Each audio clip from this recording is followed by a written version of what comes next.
So today I'm going to be breaking down the brand new Pioneer XDJ-XZ.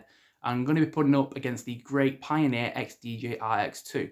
I'm going to be comparing all features and specifications and breaking down exactly which one is the best value for your money. If you are interested in that, of course, make sure you stick around for the rest of the video.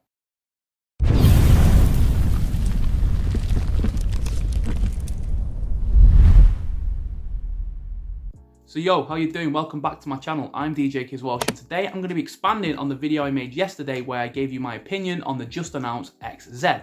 In that video, I actually gave you my opinion that the RX2 is probably better value for money. So what I thought I'd do is make a follow-up video and compare the two in terms of specification and in terms of features so that we can actually come to some sort of conclusion on the matter. Of course, it's worth saying that the XZ, generally speaking, is a better controller than the RX2. That goes undisputed. It has more features, therefore it is a better controller. But in terms of what is better value for money, it's up for debate.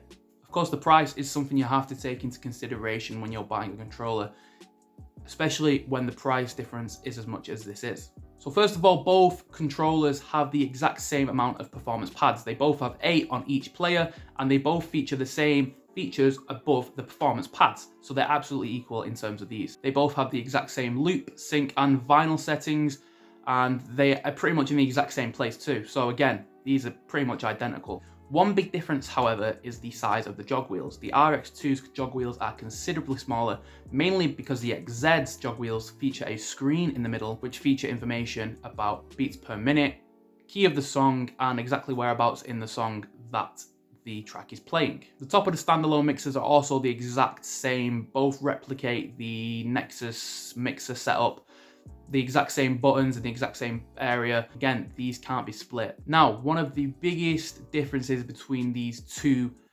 mixers is that one is 2-channel and the other is 4. Of course, the RX2 is the one with 2 channels and the XZ has the 4 channels. However, the XZ only has a 2-channel capability when you're playing through USB. And of course, these two are made to be standalone mixers. They're made to plug into the wall.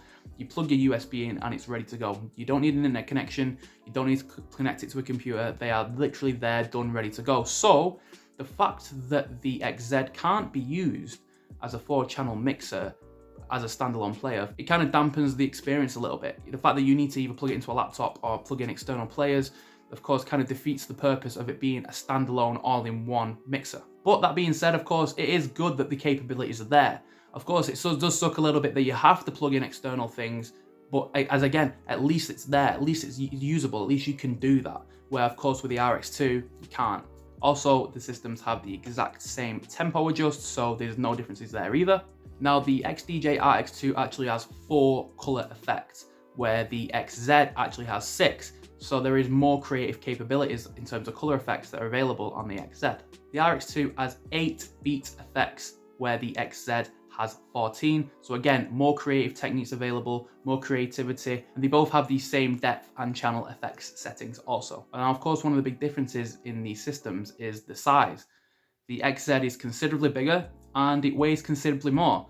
Now, of course, they come with their own positives and negatives. It means that the XZ is a little bit sturdier, it's a little bit more robust, it can take a little bit more of a battering, where of course the RX2 has its positives in that it's a little bit lighter, it's a little bit smaller, it can fit into maybe boots of cars a little bit easier, it's got more capabilities in terms of travel. But of course, that does come with its own negatives where maybe it is a little bit more flimsy. You need to be a little bit more careful with it. The XDJ-RX2, of course, runs on Rekordbox exclusively. It is the standalone version of the Rekordbox software. However, the XDJ-XZ actually runs on both Rekordbox and Serato, which will be coming in early 2020. So that obviously gives the XZ2 a massive advantage, because if you're an old school Serato, you're an old school DJ guy, and you mix pretty much exclusively on Serato, then this is going to be a big thing for you. I know a lot of the old school guys that are very into Serato are finding it hard to adjust to Pioneer's new Rekordbox software. So the fact that they've released a standalone player that actually works, that will work anyway with Serato, is massive, because they're converting those people that were a little bit apprehensive about maybe switching over, and they're saying, listen, okay, you can use Rekordbox and you can use Serato, so it's the best of both worlds. But of course, the biggest and absolute most pinnacle thing between these is the price. If you look at the XDJ RX2, that is currently going for about £1,240. And the XDJ-XZ is currently going for about 1,900. So obviously that's a difference of what, £650? Now you've got to look at that in terms of a big chunk of money, because it really is. You know, you can buy a lot of things for £650. You can buy a good speaker system, you can buy some more Pioneer products, you can buy some more DJ stuff. So realistically, it comes down to exactly what you want from your DJ system. If you're a club owner and you're looking to buy a piece of equipment, then I would probably say that the XZ is better value for money. Mainly because the capabilities are there, right? Of course, you cannot use 4 channels on USB, but you can plug in external mixers. So if you want to upgrade at any point, all you need to do is buy 2 CDJs. All of a sudden, you've got a 4-channel mixer. Happy days. Where, of course, with the RX2, you can't do that. You're stuck to the 2 channels that are on the mixer. There is no capabilities, there's no upgrades. That is what you're stuck to. Now, in terms of like a bedroom DJ, I actually think the RX2 is a much better system to have. It's smaller, it's a lot more compact.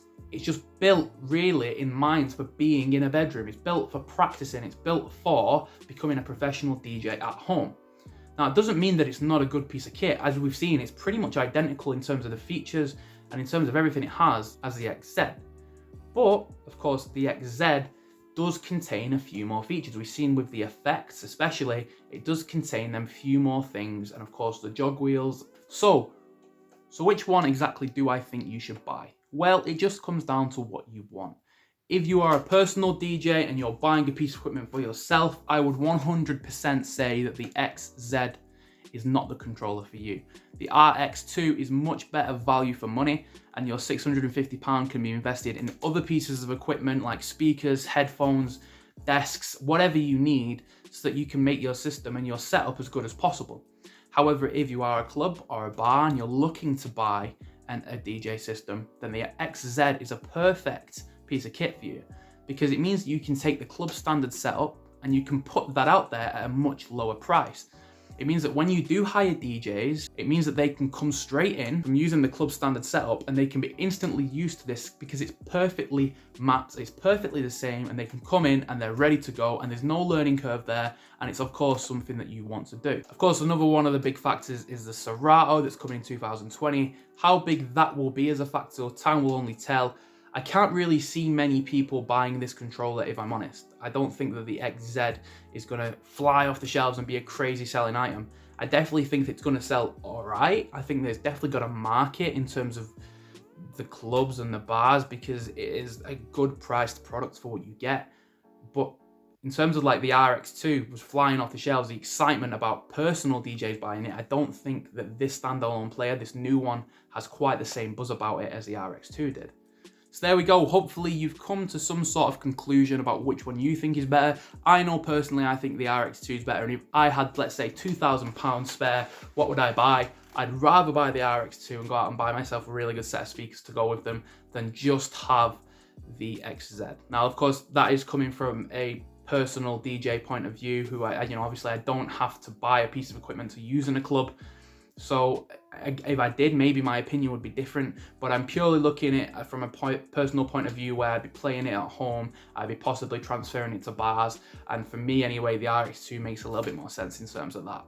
So if you did enjoy today's video, of course, make sure you are subscribed to the channel, drop the video a like, share it, and do all that good stuff and help me grow. I really appreciate it. And also, make sure you leave me a comment about which one you actually think is better. I'm interested to find out what you guys think. So yeah, thank you very much for watching. I'll see you later. Bye bye.